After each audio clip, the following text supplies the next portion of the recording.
The shuttle ride back to Earth felt longer than the journey out to the council station. With Jiho staring at his hands and replaying every moment of the meeting in his mind, wondering if he had made the right choice or if his pride had just condemned humanity to a humiliating defeat that would mark them as failures for generations to come. But Yuna placed a hand on his shoulder and told him quietly that he had done the only thing he could do, that accepting servitude was not really acceptance at all. It was surrender, and humanity had not come this far by surrendering when things got difficult.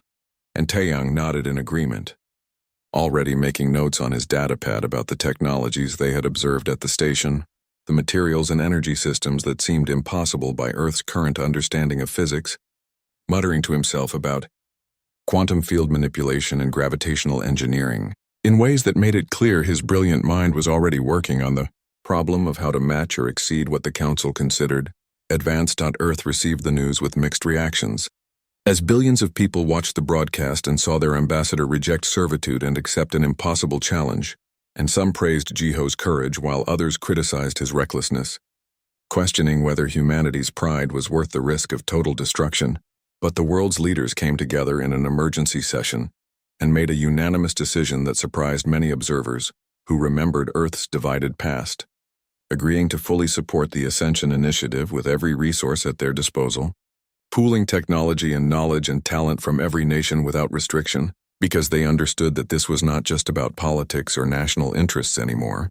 This was about the survival and dignity of the entire human species. And such moments called for unity that transcended old boundaries and conflicts. Yuna found herself promoted to military coordinator of the Ascension Initiative within days of returning home, a position that gave her authority over Earth's combined defense forces and access to classified weapons projects that had been developed in secret by various nations. And she threw herself into the work with intense focus, studying every scrap of information they had gathered about Council technology and military doctrine, watching recordings of the station's defenses and analyzing the patterns she saw. And what struck her most was how predictable everything seemed, how the Council's approach to warfare appeared to follow rigid rules and established procedures, as if they had been doing the same things for so long that innovation had become impossible. And that observation sparked an idea in her tactical mind about how a smaller and supposedly weaker force might defeat a larger one if they were willing to fight in ways the enemy could not anticipate. Taeyang established his research headquarters at a facility that brought together scientists from 50 nations, physicists and engineers and computer specialists who normally competed with each other, but now worked side by side with the common goal of unlocking the secrets that would allow humanity to match Council technology. And the breakthrough came 3 months into their work, when Taeyang realized that the Council had dismissed certain theoretical approaches to physics that humans had been exploring, approaches that seemed impractical or inefficient by conventional thinking, but that might actually work if pursued with enough creativity and willingness to challenge established assumptions. And he gathered his team and explained his theory about alternate propulsion methods that could give human ships advantages in speed and maneuverability that the Council's more powerful but inflexible vessels could not match. Do-hyun was a young engineer who had been designing experimental spacecraft for one of Earth's private space companies before the Ascension Initiative recruited him. And he listened to Taeyang's theories with growing excitement because they aligned with his own unconventional ideas about how ships should be built. Ideas that his former employers had rejected as too radical or too risky. But here in this environment where humanity's survival depended on innovation, rather than playing it safe, his wildest concepts were not just welcomed but encouraged, and he began sketching designs for vessels that could transform their configuration during battle, shifting from speed mode to combat mode to stealth mode depending on tactical needs, ships that would confuse and frustrate enemies expecting standard predictable behaviors from their opponents. Sora had spent 15 years in special operations before retiring to teach at a military academy, and she brought to the initiative a mindset shaped by asymmetric warfare and unconventional tactics, having learned through hard experience that victory did not always go to the side with superior firepower, but often to the side that could think differently and adapt faster. And when Yuna brought her in as chief tactical advisor, Sora immediately began developing training programs that taught human pilots and commanders to fight in ways that violated traditional military doctrine. Using deception and misdirection and calculated sacrifices, treating space combat like a chess game, where sometimes you had to lose pieces to win the match. And her methods were controversial among traditional military leaders, but Yuna backed her completely because she understood that conventional approaches would lead only to conventional defeat. Hana was a cultural linguist who specialized in studying how different societies communicated and understood each other, and she had been part of the original delegation to the Council Station, where she observed dozens of alien species interacting. And something about those interactions troubled her in ways she could not quite articulate at first. A sense that many conflicts and misunderstandings might stem from translation errors or cultural assumptions, rather than genuine disagreements. And she requested access to all the recordings from the station visit, and spent weeks analyzing them, breaking down not just the words that were translated but the body language and contextual clues that surrounded them. And gradually she began to piece together patterns that suggested the Council's universal translator was not as universal as claimed, that it often failed to convey nuance and emotional content, sometimes even reversing the intended meaning of statements. And this discovery would prove crucial later, though she did not know it yet. Nari was a neuroscientist studying human cognition and the ways different brains processed information and solved problems, and she became involved in the initiative when Taeyang asked her to help design better interface systems for pilots to control the new ships Do-hyun was building. But as she worked on that project, she became fascinated by a different question about why humans seemed to approach problems so differently from the aliens they had observed. And she began conducting comparative studies using the limited data available about alien psychology and cognition, and her research revealed something remarkable about human evolution: how Earth's hostile environment and diverse challenges had forced humanity to develop unusual cognitive flexibility, an ability to switch between different modes of thinking and to combine seemingly unrelated concepts in novel ways. And this neuroplasticity was apparently rare among species that had evolved in more stable environments, or had specialized early in their development. And Nari realized that what the Council saw as human primitiveness might actually be humanity's greatest advantage. The months passed quickly with the intensity of the work consuming everyone involved. And all across Earth, ordinary people contributed what they could to the effort, with students studying harder in science and math, with workers volunteering extra hours to support the project, with artists creating works that celebrated humanity's courage and resilience, and there was a sense of unity and purpose that few generations had experienced, a feeling that they were all part of something larger than themselves.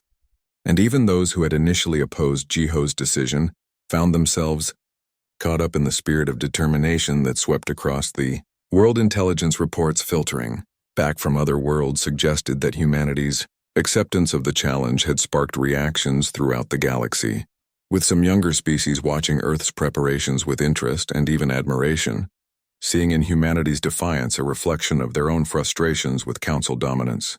But the Council itself remained dismissive, with representatives making public statements about how humanity's efforts were doomed to fail, and how this would serve as a valuable lesson about knowing one's place in the galactic order.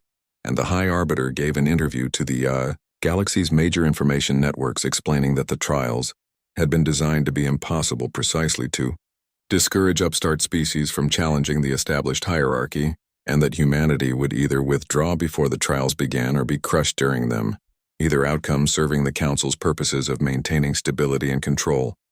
But on Earth, none of that mattered to the people working day and night to prove the Council wrong. And as the deadline approached, Yuna assembled the first prototype fleet of Do-hyun's revolutionary ships and began running combat simulations against AI opponents programmed to fight like Council forces. And the results were promising but not perfect, with human tactics winning about half the time. And she knew that would. The trial of ascension was to be held in the galactic core region, a sector of space where ancient civilizations had built massive structures for ceremonial purposes, and the event was broadcast across every Council world with billions of beings tuning in to watch what they expected would be a quick and entertaining defeat of the upstart humans who dared to challenge the established order. And the commentary from various species networks ranged from dismissive to openly mocking, with experts explaining in great detail all the ways humanity would fail and why their technology was laughably primitive compared to what the Council commanded. And even some of humanity's supporters among the younger species privately doubted that Earth had any real chance, though they admired the courage it took to try. Jiho arrived at the trial grounds aboard the lead ship of Earth's small fleet. His stomach tight with anxiety, but his face calm and diplomatic as always, knowing that billions of humans back home were watching and needed to see confidence even if he felt nothing but fear. And beside him stood Yuna in her combat uniform, ready to command the military portion of the trials, her hand steady and her mind clear because this was what she had trained for all her life, even if the enemies were aliens instead of humans. And Taeyang checked his equipment one final time, making sure the demonstration he would give was ready, while Nari and Hana reviewed their notes and Dohyun made final adjustments to the ship systems. And all of them knew that what happened in the next few days would determine not just their own fates, but the future of their entire species for generations to come. The High Arbiter addressed the assembled audience through the galactic broadcast system, his translated voice booming across space with theatrical grandeur, explaining the 3 trials that humanity must pass. And the first trial was military prowess, a test of whether Earth's forces could defeat the Sentinel Armada, 500 automated warships that represented the pinnacle of Council military technology from 3,000 years ago.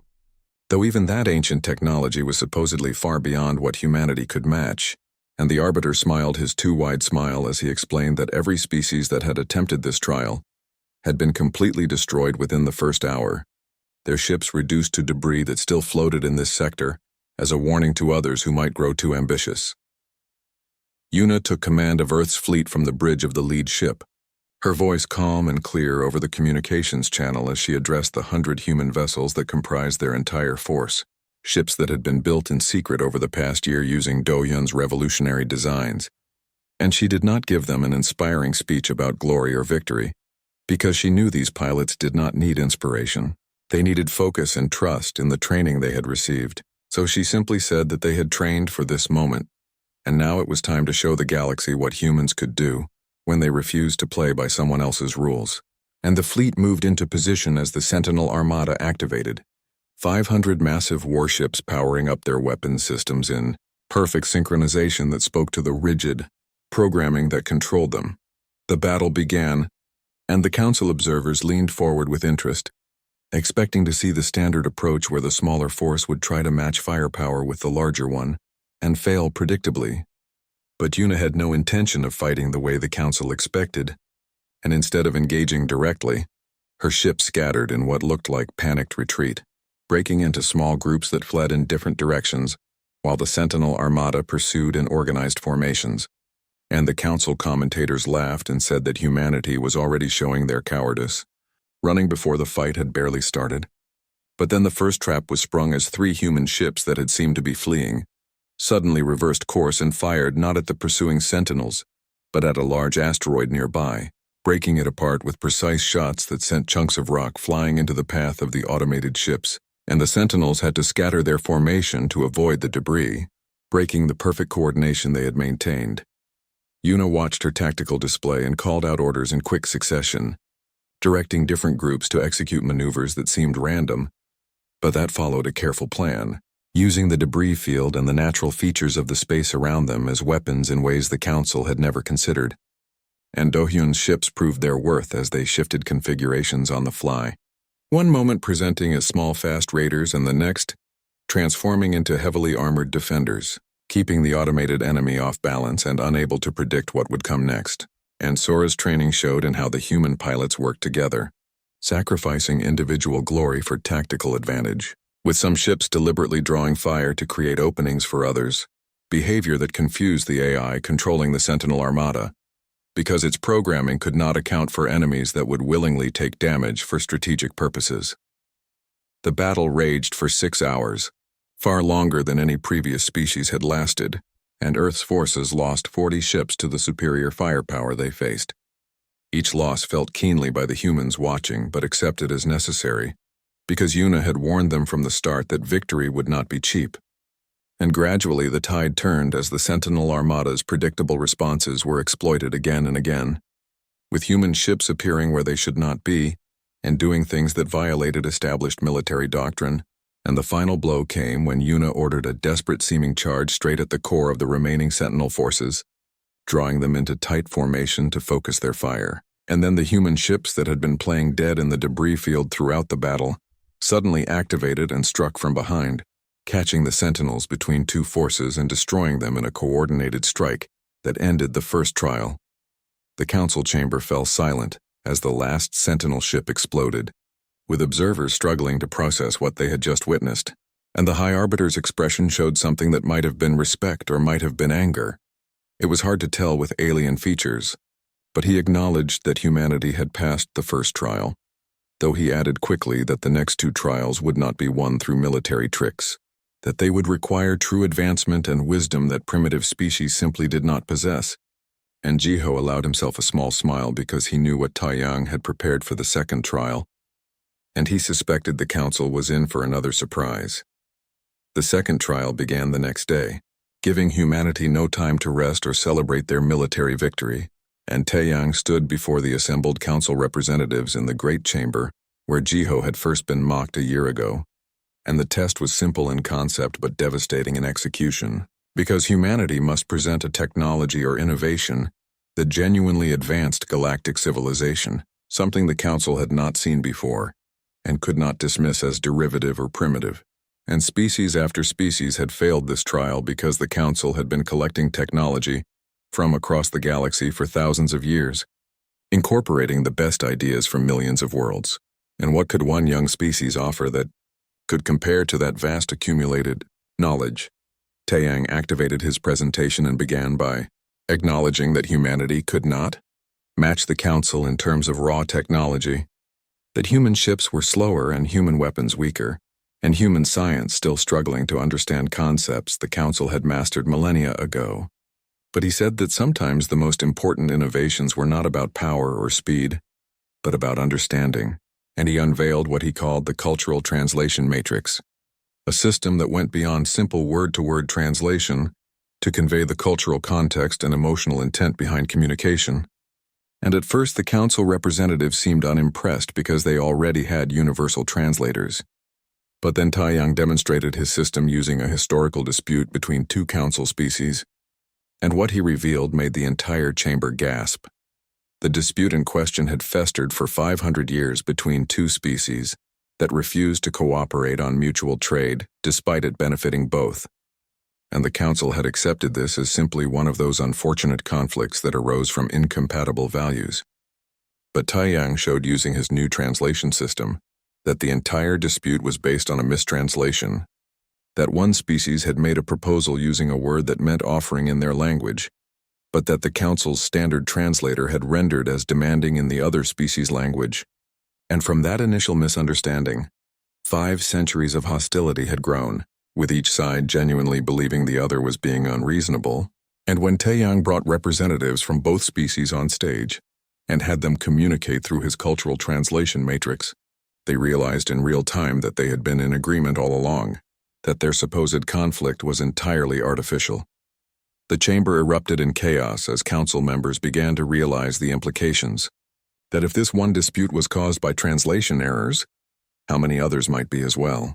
How much of the galaxy's carefully managed tensions might be built on misunderstanding, rather than genuine disagreement? And Nari stepped forward to present her research on human cognitive flexibility. The third trial was announced with great ceremony, and the High Arbiter explained that humanity must mediate a peace between two species, called the Rakthar and the Velshara, civilizations that had been locked in bitter conflict for 10,000 years, their war so old that the original causes had been lost to time, and replaced with ritualized hatred that defined both cultures, and countless mediators from the wisest species in the galaxy had attempted to broker peace between them over the millennia, and all had failed because the hostility ran too deep, because some wounds could not be healed and some conflicts had no solution, or at least that was what the council claimed. And the High Arbiter's smile suggested he expected humanity to fail within hours of attempting this impossible task. Jiho requested 3 days to study the situation before making his mediation attempt, and the council granted this because previous mediators had taken weeks or even months, so 3 days seemed almost insulting in how little time it represented. But Jiho had no intention of wasting a single moment, and he gathered his team in a secure room aboard their ship where they could work without council surveillance. Or at least he hoped it was secure because Taiyang had installed jamming equipment that should block listening devices, and Hana spread out all her research on both species. while Taiyang pulled up the ancient historical records that documented the origins of the conflict. And what they found made sense of the Korval representative's warning about manipulation. The war had supposedly begun over a religious disagreement, with the Rakthar worshipping what they called the Darkbringer, who ended the old cycle of stars and created new ones through destruction, while the Velshara worshipped the Light-Giver, who brought forth new stars and life from the void. And on the surface these seemed like opposing beliefs that could never be reconciled. Fire and water, darkness and light, destruction and creation forever at odds. But Hana noticed something strange in the oldest texts, patterns in the language that suggested both species might be describing the same cosmic event from different cultural perspectives. And she worked through the night running the ancient documents through Taiyang's cultural translation matrix. And what emerged was stunning in its simplicity. Both species had witnessed the same supernova 10,000 years ago, a massive stellar explosion that had seeded their neighboring star systems with the heavy elements necessary for complex life, and the Rakthar had focused on the death of the old star as the sacred moment, seeing in that destruction the necessary sacrifice that allowed new creation, while the Velshara had focused on the birth of new elements and the spreading of life-giving materials as the sacred moment, but they were describing the same event, the same cosmic cycle of death and rebirth. And their religions were not opposed at all but complementary, like two sides of the same coin. And the reason this had never been recognized was because the Council's standard translation system had consistently mistranslated key religious terms in ways that emphasize conflict over commonality. Taiyang dug deeper into the historical records and found something even more damning, evidence that early Council mediators had actually discovered this religious connection and had reported it in their private communications. But their recommendations for peace had been suppressed by the Council leadership, and subsequent mediators had been given edited records that emphasized the differences between the species while hiding the similarities. And the reason became clear when Nari analyzed the economic data. Because both the Rakthar and Velshara produced valuable resources that the Council needed, and their constant warfare kept them weak and dependent while ensuring they never allied to negotiate better trade terms. And the Council had deliberately maintained this conflict for thousands of years as a form of economic control, dressed up as an unsolvable mystery. Jiho felt rage building in his chest as he understood the full scope of the manipulation. How many lives had been lost over millennia because the Council found it profitable to keep two species at war based on a misunderstanding the Council itself had created. And he knew that exposing this would make the Council his enemy, that they would never forgive humanity for revealing such a damning secret. But he also knew that staying silent would make him complicit in the oppression, and he had not brought humanity this far just to become another tool of the system he had come to despise. So he made his decision and gathered evidence that could not be disputed, recordings and documents from the Council's own archives that Taiyang had managed to access through methods he refused to explain in detail. The mediation session was held in the Great Council chamber with representatives from hundreds of species watching, and the Rakthar and Velshara delegates sat on opposite sides of the room, their body language radiating hostility, even though their species were different enough that humans could barely tell what body language meant for them. And Jiho stood between them and began not with the present conflict but with history, walking both sides through the ancient records of the supernova event. And at first both delegates were confused about why this human was discussing astronomy when he should be mediating their territorial disputes and resource conflicts. But as Jiho continued, laying out the evidence systematically, translation errors in suppressed reports and economic data, the confusion turned to shock and then to anger, though the anger was directed not at each other but at something else. The High Arbiter tried to interrupt, claiming that historical matters were irrelevant to the current conflict, and that Jiho was wasting everyone's time with academic exercises. But Yuna had anticipated this, and before the trial began, she had worked with Dohyun to set up independent broadcast relays that bypassed Council control, human-built transmitters that were now sending the mediation session directly to every corner of the galaxy. And when the Arbiter ordered the official broadcast cut, millions of beings across hundreds of worlds were still watching through humanity's alternative feed, and the Council could not suppress what was being revealed without making their guilt obvious. Hana stepped forward and demonstrated the cultural translation matrix on the key religious texts from both species.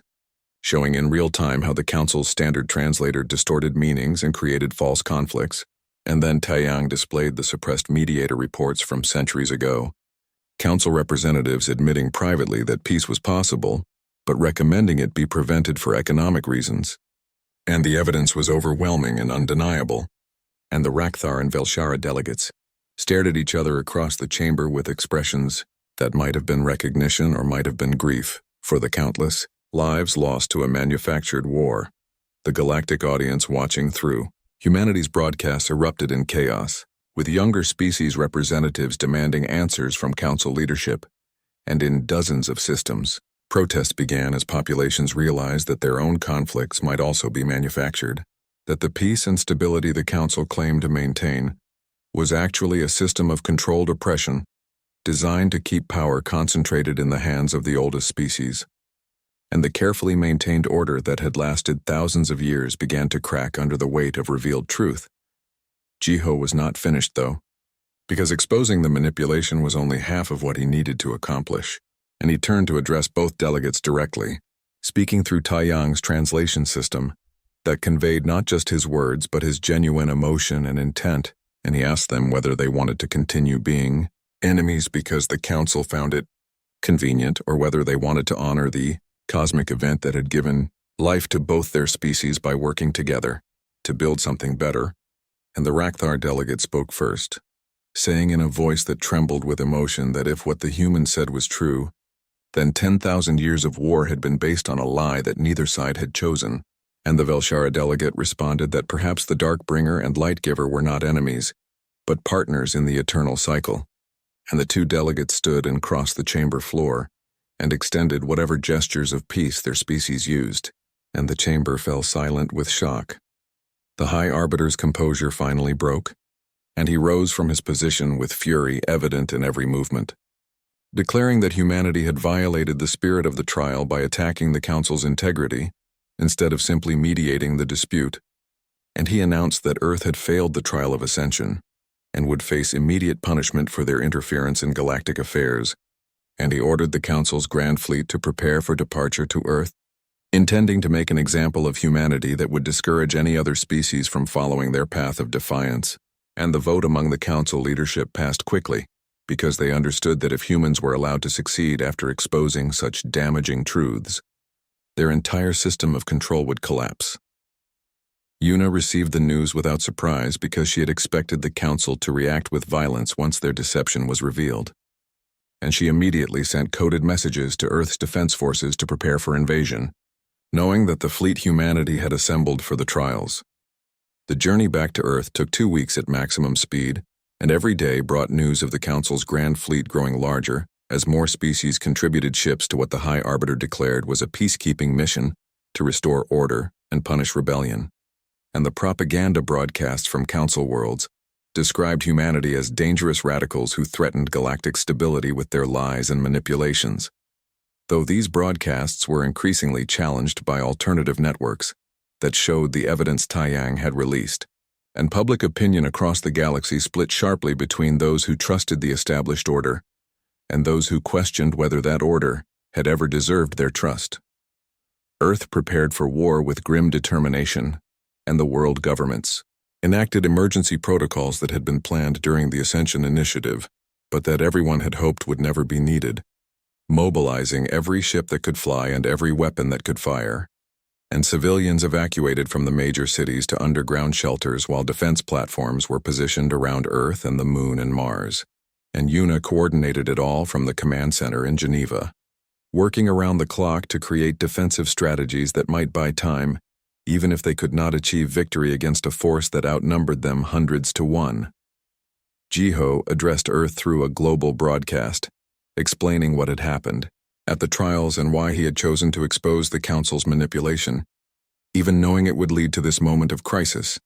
And he apologized to the people who would suffer for his choices, but said he could not apologize for the choices themselves, because some things mattered more than safety, principles like truth and justice, and the fundamental dignity of all people, regardless of their species or age or technological level. And he said that humanity had always been at its best when facing impossible odds, when standing up to bullies and tyrants even when the rational choice was to surrender, and he believed that this was such a moment, that win or lose, humanity would show the galaxy what it meant to fight for something worth fighting for. The Allied fleet began arriving 3 days before the Council's Grand Fleet was projected to reach Earth, and the Rakthar and Velshara kept their promise, sending hundreds of ships to defend humanity, and the Korval Confederation came with a substantial force of their own, and dozens of younger species contributed what they could, some sending only a few vessels but others committing significant portions of their military forces, and Yuna watched the fleet composition growing on her tactical displays, and felt something she had not allowed herself to feel before. A genuine hope that they might actually survive this, that the combined forces of Earth and its new allies might be enough to stand against the Council's power.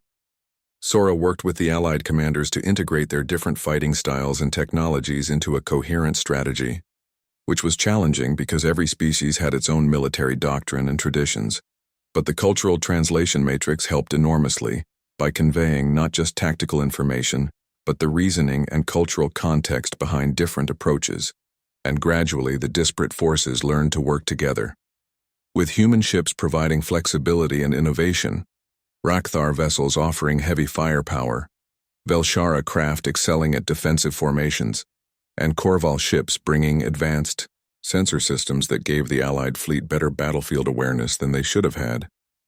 Dohyun made final modifications to the human ships, incorporating some technology that Allied species shared freely in the spirit of cooperation that humanity had demonstrated during the trials. And the result was a fleet that mixed the best elements from dozens of civilizations, each ship unique, but all working toward the same goal, and he felt pride in what they had accomplished, even as he worried it would not be enough against the vast armada approaching Earth. The Council's Grand Fleet emerged from faster-than-light travel at the edge of Earth's solar system. 10,000 warships from 100 species arranged in perfect formation that spoke to millennia of military tradition, and the High Arbiter broadcast a final demand for Earth's immediate surrender, promising that if humanity submitted now and accepted permanent subjugation, their world would be spared total destruction. But if they continued their rebellion, the Council would reduce Earth to ash and scatter humanity across the galaxy, as slaves and servants as a lesson to any other species that might consider defiance. Yuna responded with a simple message that was broadcast across all channels, so that both fleets and the watching galaxy could hear, and she said that humanity rejected the Council's demand as they had rejected it from the beginning, that Earth would rather burn than kneel, and that every human who died in the coming battle would die free, and she invited the Council fleet to come and try to take what they wanted by force, to test themselves against people who fought for justice rather than power, and her words were translated through Taiyang's system, so that her genuine conviction and lack of fear came through clearly, and across the Allied fleet, crews cheered, because they understood they were following someone who meant what she said. The battle began at dawn Earth time, with the Council fleet advancing in a massive wave, meant to overwhelm through sheer numbers. But Yuna had learned from the first trial that conventional tactics would not work, and she ordered the Allied fleet to scatter and engage in small, coordinated groups, using Earth's orbital infrastructure and the debris fields from old satellites as obstacles and cover, and the Council fleet struggled to adapt because their commanders expected a traditional space battle with clear battle lines and predictable maneuvers. But what they got instead was chaos and confusion, as human-led strike teams hit them from unexpected angles and vanished before they could respond. The fighting was brutal and costly, with ships on both sides exploding in bursts of light that briefly outshone the stars, and every loss hurt because these were not automated drones but crude vessels with living beings aboard. People with families and dreams who died believing they were fighting for what was right. And the tragedy was that both sides believed that. Both thought they were defending something important, and perhaps that was the real curse of war, that it turned honest disagreement into mass murder. Sora's strategies proved their worth as the Allied fleet used tactics that violated everything the Council expected, with ships deliberately exposing themselves to draw fire away from more valuable targets, and strike groups coordinating attacks that seemed random, but that systematically dismantled the Council's command structure. and human pilots flew there, transforming ships in ways that made traditional targeting systems useless.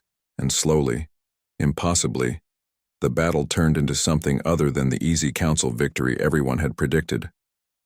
The turning point came on the second day of fighting when Yuna broadcast a message not to the council leadership, but to the individual crews of their fleet, speaking through the cultural translation matrix so her words would be understood, not just linguistically but emotionally, and she asked the alien sailors and soldiers whether they were really fighting for peace and justice or whether they were fighting to preserve a system that oppressed their own people as much as it oppressed others.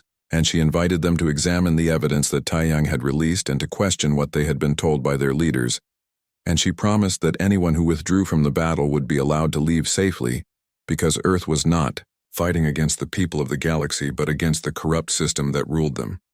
The effect was not immediate, but over the next hours, ships began to defect, first in ones and twos and then in larger groups, entire squadrons breaking formation and withdrawing from the battle, or even switching sides to join the Allied fleet, and the Council commanders tried to stop the hemorrhaging by threatening and cajoling, but the cultural translation matrix had done its work, conveying humanity's genuine desire for peace and cooperation in ways that could not be misunderstood or dismissed as propaganda. And many of the crews who had come to punish Earth's rebellion found themselves questioning whether the rebellion was truly the problem. The High Arbiter ordered his flagship forward, apparently believing that his personal leadership would rally the faltering council forces. But Yuna recognized the opportunity and directed her best strike teams to target the massive vessel, and the fighting around the Arbiter's ship was intense, because his most loyal followers defended it fiercely, but Do-hyun led a squadron of human ships that managed to disable the flagship's main engines, and boarding teams from multiple allied species stormed the vessel and captured the ancient leader. And with their commander taken and the defections continuing, the Council fleet's resistance collapsed. The battle ended not with total destruction but with surrender, as thousands of Council ships lowered their weapons and accepted Allied terms, and Yuna kept her promise, allowing those who wanted to leave to do so unmolested, while welcoming those who wanted to join the cause of reform. And the solar system was filled with damaged ships and debris fields, with the wreckage of war that would take years to clean up. But Earth had survived, battered and bloodied but unbroken, and the impossible victory sent shockwaves across the galaxy. Captain Jiho stood on the bridge of the Endurance and watched the stars through the viewport. His ship had been exploring space beyond Jupiter for 3 months now. Earth had finally achieved faster than light travel, and humanity was eager to see what lay beyond their solar system. Jiho never expected to find anyone out here. Space seemed empty and silent. But today everything changed. The radar screen lit up with signals. Not one or two, but dozens. Yujin, the communications officer, jumped from his seat and stared at the readings. His hands shook as he tried to make sense of the data. Something massive was approaching their position. Something that did not come from Earth. Jiho ordered his crew to battle stations but kept weapons offline. If this was first contact, he wanted humanity to appear peaceful. Lieutenant Nari moved to the pilot controls and steadied the ship. Engineer Do-hyun checked all systems and made sure everything was running perfectly. Dr. Hana stood near the medical station ready for anything. They all waited. The ships appeared suddenly. 12 massive vessels materialized around the Endurance like giants surrounding a child. Each ship looked different. Some were made of crystal that sparkled in the starlight. Others glowed with energy that had no solid form. A few had metal hulls covered in patterns that hurt to look at. Jiho had never imagined alien ships would look so strange and beautiful. Yujin received a transmission. His screen filled with symbols that slowly transformed into English words. The translation technology was beyond anything Earth had created. The message was simple and direct. They called themselves the Galactic Coalition. They came in peace. They wanted to meet humanity. Jiho responded with Earth's greeting. He told them humanity was honored to meet other intelligent life. He invited them to send a representative aboard the Endurance. The reply came quickly. They would send ambassadors, but they wanted to scan the human ship first. They needed to understand human biology for safety reasons. The Endurance was bathed in blue light. Every instrument on the ship went crazy with readings. The scan lasted only 30 seconds, but it felt like an hour. When it ended, Yujin received another message. This one seemed different. The tone had changed. The aliens wanted to meet immediately, but their message carried something new. It carried concern. A small shuttle detached from the largest crystal ship. It docked with the Endurance, and 3 beings stepped through the airlock. The first was tall and made entirely of glowing crystal.